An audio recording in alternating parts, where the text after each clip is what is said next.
तो जय हिंद प्यारे बच्चों, आप सभी लोग कैसे हैं। मैं आशा करता हूँ कि आप सभी लोग स्वस्थ हैं, मस्त हैं, ज़बरदस्त हैं। तो चलिए फिर रोज़ की तरह क्लास 10th का मैथ लेकर चले हुए हैं, जो कि प्रश्नावली 1.3 है। तो क्वेश्चन हल कर चुके हैं हम, समझाने का काम करते हैं। समझिए आप, देखिए मेरा एक क्वेश्चन रहा, ठीक है, देखते हैं। लिखा सिद्ध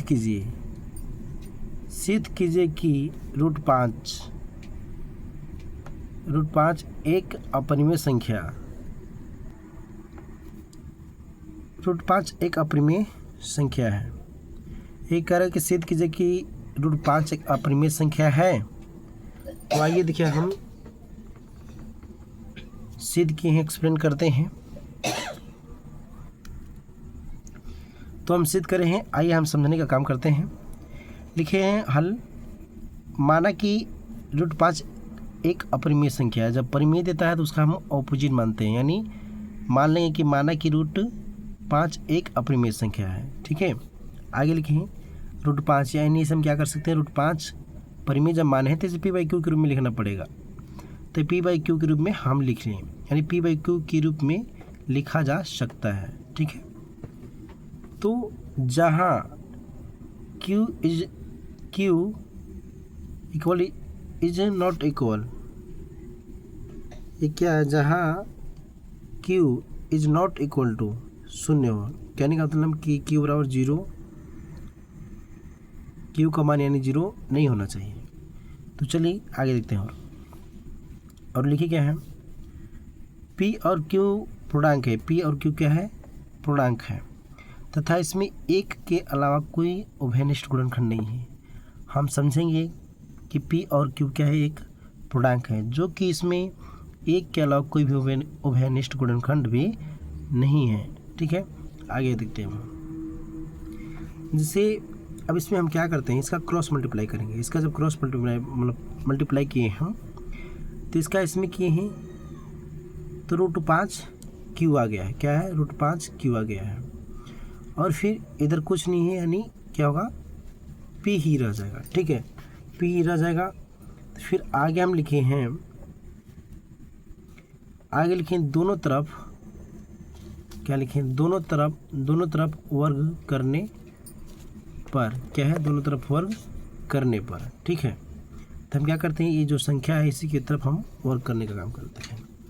तो देखिए वर्ग किए हैं,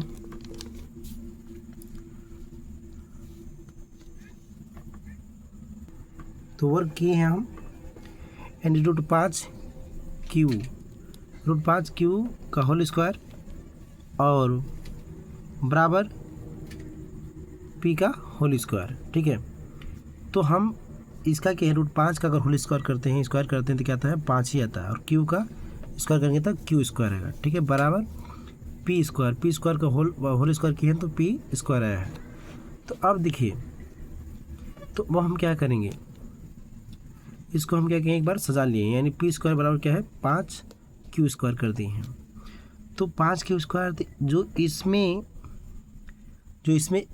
q जो डबल q है, क्या करेंगे, एक q को हम नीचे ला देंगे, यानी p स्क्वायर बटा q कर देंगे, ठीक है। यहाँ क्या है, यानी इसको हम ऐसे लिख सकते हैं, q इंटू q कर सकते हैं, q इंटू q कर सकते हैं। तो ये एक q क्या है, नीचे आ गया है, और एक q यहाँ बचा है, इसलिए 5 q हो गया, स्क्वायर हट गया, ठीक है।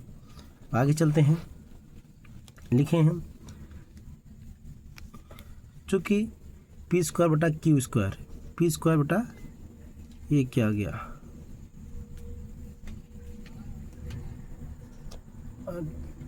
q स्क्वायर का आंसर है, ठीक है, सॉरी स्क्वायर नहीं रहेगा। p स्क्वायर बटा में q, ये वाला p स्क्वायर बटा में q एक भिन्न है, क्या है, एक भिन्न है, तथा 5q एक पूर्णांक है। 5q क्या है, आपका एक पूर्णांक है, और p स्क्वायर बटा में q क्या है, एक भिन्न है, ठीक है। आगे देखते हैं हम, आगे हम लिखे हैं अतः हमारी मान्यता गलत है। अतः हमारी मान्यता गलत है कि यह एक, अतः हमारी मान्यता गलत है कि यह एक लिख देते हैं यह √5 एक अपरिमेय संख्या है। क्या √5 एक अपरिमेय संख्या है, ठीक है। ये होगा मेरा, ये कंप्लीट हो गया। अब देखिए अगला क्वेश्चन था, ये बुक में दिया है, मैं बुक का क्वेश्चन ही लिख लिया हूँ, ठीक है। थोड़ा समझा देते हैं। देखिए मेरा दूसरा क्वेश्चन रहा, सिद्ध कीजिए कि 3 + 2 √5 एक अपरिमेय संख्या है, ठीक है। मैं क्वेश्चन लिख चुका हूँ और बना भी चुका हूँ, समझिए। अब देखिए क्या क्वेश्चन कर रहा है। क्वेश्चन कर रहा है क्या, दूसरा क्वेश्चन है, ठीक है। सिद्ध कीजिए कि 3 + 2 √5 एक अपरिमेय संख्या है, ठीक है। तो लिखा हूँ मैं हल। माना कि 3 + 2 √5 एक क्या है, परिमेय संख्या है। क्या मेरे बच्चों, एक परिमेय संख्या है, ठीक है। इसका ऑपोजिट मानते हैं, परिमेय रहेगा तो अपरिमेय मानते हैं, और अपरिमेय है तो क्या मानेंगे, अपरिमेय यहाँ दिया हुआ है तो माने हैं परिमेय। तो देखिए P/Q क्या है, ये भिन्न है। P/Q क्या है, ये भिन्न है, यानी परिमेय बोला है लिखने के लिए, तो P/Q किया हम। तो बराबर 3 + 2 √5, यानी इसी को लिखना है इसके रूप में, जहाँ Q is not equal to 0, ठीक है, यानी Q का मान 0 नहीं आना चाहिए। तो आगे देखिए क्या किए हैं अब हम, इसमें हम एक समीकरण टाइप का थोड़ा सा हो गया, लिखें या P/Q, यानी इसको हम चेंज करेंगे, ये प्लस में तो इधर पलट के लाएंगे तो माइनस में हो जाएगा। तो -3 बराबर 2 √5 हो गया, ठीक है। आगे देखते हैं, 2 √5 हो गया। तो अब देखिए आगे चलते थोड़ा सा। तो अब इसका हम एलसीएम ले लेंगे, क्या करेंगे, Q और नीचे कुछ नहीं है तो मान लेंगे कि 1 है, तो Q1 का एलसीएम लिए तो Q आ गया, और Q से Q में हमने डिवाइड किया तो 1 आया, तो 1 का हम गुणा किए P में तो P आ गया, अब माइनस हो तो माइनस, और Q का यानी 1 से Q में हम डिवाइड करेंगे तो क्या आएगा, Q, यानी 1 से हम Q में भाग करेंगे तो क्या आएगा, Q ही आएगा। तो Q का गुणा क्या करेंगे, 3 में किए हैं तो क्या गया, 3Q आ जाएगा, ठीक है। अब बराबर हो गया। अब ये उतार दिए हैं 2 √5, जैसे कि तैसे उतार दिया गया।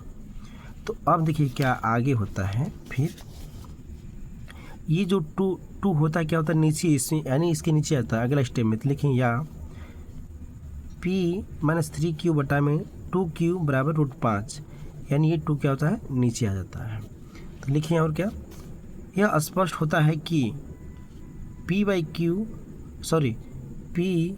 3Q बटा में 2Q एक परिमेय संख्या है। क्या है, एक परिमेय संख्या, जबकि √5 एक अपरिमेय संख्या है। जबकि क्या है, √5 एक अपरिमेय संख्या है। तो प्यारे बच्चों आगे लिखते हैं हम, आगे फिर लिखे हैं,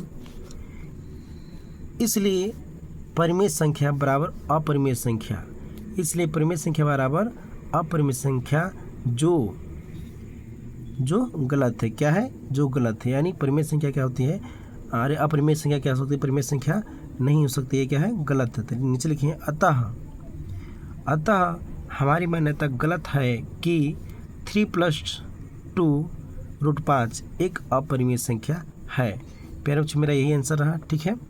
अगर नहीं समझ में आता है तो अपनी हर एक बातें को कमेंट में लिखते रहिए, ठीक है। आशा करते हैं प्रिय बच्चों आप लोग को समझ में आएगा। जय हिंद, जय भारत।